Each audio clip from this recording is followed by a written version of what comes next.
Ele deixou essa impressão para demonstrar seu domínio sobre si mesmo? Perguntei. Não, respondeu Tingela. O gesto não precisa provar nada para ele mesmo. O Yogi viveu neste lugar por muitos anos. Mas nós vemos apenas uma impressão da mão. Procurei por sinais de outras pessoas em outros lugares na caverna rasa. Nosso guia estava certo, não vi nenhum. A mão na rocha não é para o gesto. Nosso guia continuou, é para o seu aluno. Fazia todo sentido. Quando o discípulo de Milarepa viu seu mestre fazer algo que a tradição e outros professores diziam que não poderia acontecer, isso ajudou a romper suas crenças sobre o que é possível. Ele viu a maestria de seu professor com seus próprios olhos, e como ele testemunhou o milagre pessoalmente, sua experiência disse à sua mente que ele não estava limitado ou tolhido pelas leis da realidade como eram conhecidas na época. Por estar na presença de tal milagre, o aluno de Milarepa foi confrontado com o mesmo dilema que todos enfrentam ao escolher libertar-se dos limites de suas próprias crenças. Ele teve de reconciliar a experiência pessoal do milagre de seu professor com o que as pessoas em torno dele acreditavam, as leis que eles aceitavam e que descreviam como o universo funciona. O dilema é este: a visão de mundo que era abraçada pela família, por amigos e por pessoas da época do aluno pediam que ele aceitasse uma só maneira de ver o universo e como tudo funciona.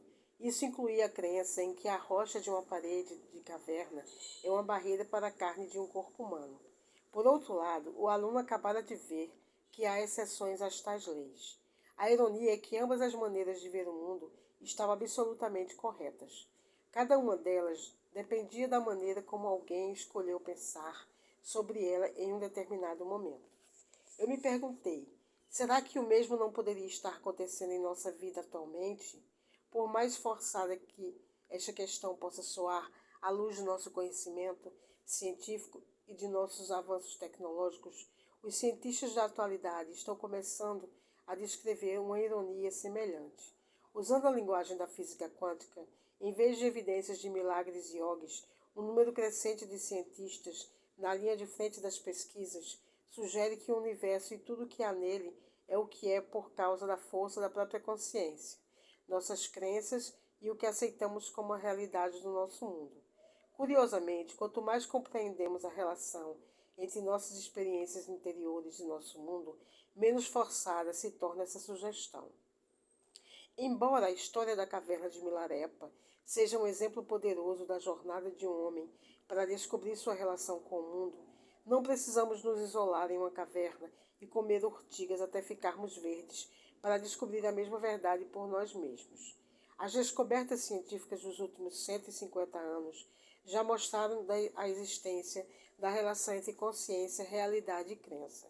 Mas será que estamos dispostos a aceitar a relação que nos foi mostrada e a responsabilidade que vem com esse poder, a fim de sermos capazes de aplicá-lo em nossa vida de maneira significativa?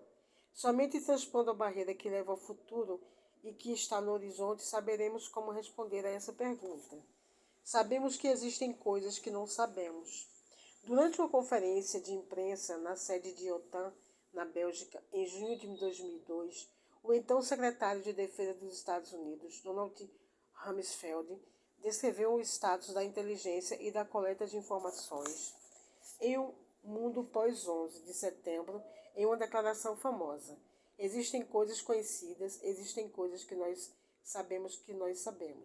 Também sabemos que existem desconhecidos conhecidos, isto é, sabemos que existem algumas coisas que não sabemos, mas também existem desconhecidos desconhecidos, aqueles que não sabemos que não sabemos.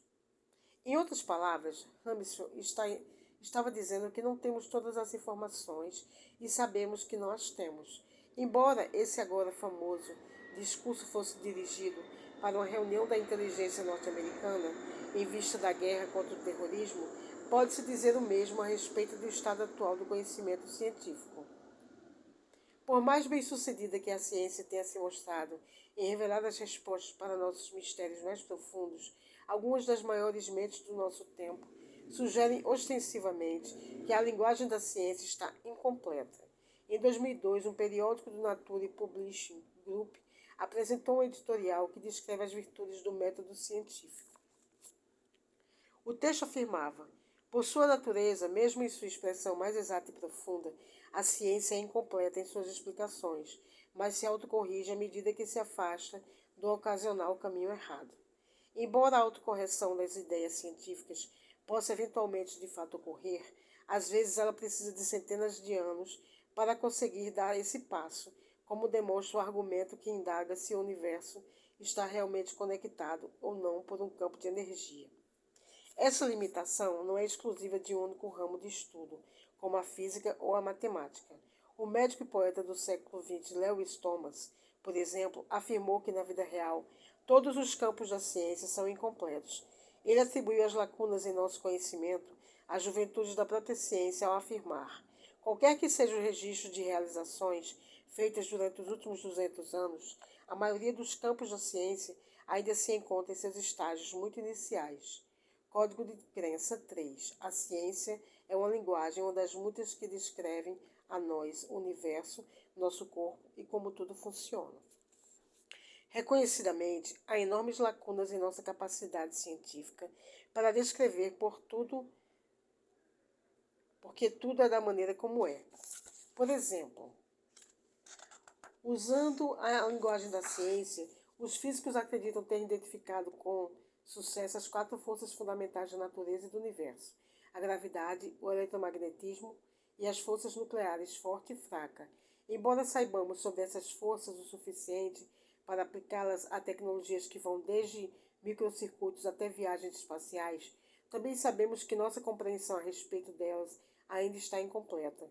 Podemos dizer isso com certeza, pois os cientistas ainda não conseguiram encontrar a esquiva-chave que combina essas 4 forças em uma única descrição de como nosso universo funciona, uma teoria do campo unificado. Embora novas teorias, como a teoria das supercordas, possam, em última análise, ser as portadoras da resposta, críticos fizeram uma boa pergunta que ainda aguarda a resposta. As teorias das cordas da década de 1970, que acabaram por se tornar a teoria das supercordas, a qual foi formalmente aceita em 1984, foram todas desenvolvidas há mais de 20 anos. Se as teorias realmente funcionassem, então por que ainda são teorias? Com centenas das melhores mentes do planeta e o maior poder de computação da história do mundo, por que a teoria das supercordas malogrou em aliar com sucesso as 4 forças da natureza em uma única narrativa que nos conta como o universo funciona? Sem dúvida, esse foi um dos grandes desapontamentos que assombraram Einstein até o fim de sua vida. Em uma carta de 1951 dirigida a seu amigo Maurice Solovini, o grande físico teórico confidenciou sua frustração. A teoria do campo unificado foi aposentada. Ele começava: é tão difícil empregá-la matematicamente que não consegui verificar de nenhum modo sua veracidade, apesar de todos os meus esforços. Pode não causar surpresa o fato de que a ciência da atualidade não tenha todas as respostas. As descobertas da física quântica do século passado levaram a uma nova maneira surpreendente e radical de pensarmos sobre nós mesmos e sobre como o universo funciona. De fato, essa nova maneira de pensar é tão radical que se contrapõe diretamente àquilo que a ciência nos pediu para acreditar durante quase 300 anos. Então, em vez de edificar sobre as certezas do que se acreditava no passado, as novas descobertas obrigaram os cientistas a repensar suas suposições a respeito de como o universo funciona. Em alguns casos, eles tiveram de voltar à estaca zero. Provavelmente, a maior mudança no pensamento foi a compreensão de que a própria matéria, o estofo de que tudo é feito, nem sequer existe da maneira como costumávamos pensar que existisse. Em vez de pensar no universo como sendo feito de objetos, átomos, por exemplo, que estão separados e exercem pouco efeito sobre outros objetos, as teorias quânticas sugerem que o universo e nosso corpo são feitos de campos de energia em constante mudança, os quais interagem uns com os outros para criar nosso mundo de maneira que só podem ser descritas como possibilidades em vez de certezas. Isso é importante para nós porque somos parte da energia que está realizando a interação. E é a nossa percepção desse fato que muda tudo.